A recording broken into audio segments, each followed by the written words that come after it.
Hi everyone, we're out here to do some sledding, even though there's no snow on the ground. And the reason I'm able to do this is because we got freezing rain last night, so actually the ground is completely covered in a thick layer of ice.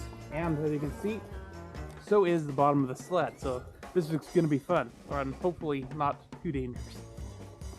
Let's go!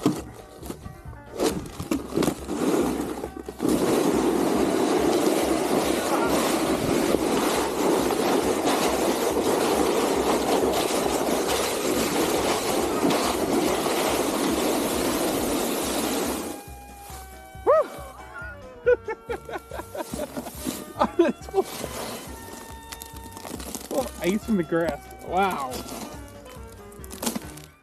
Well, that was fun. So the driveway is a solid sheet of ice. Let's go. Well, it's not exactly thrilling.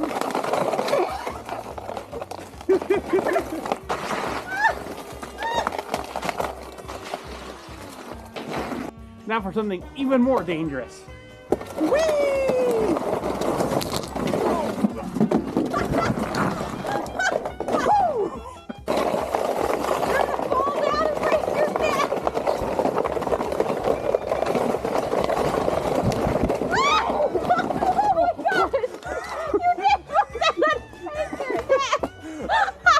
No, just sprained my arm.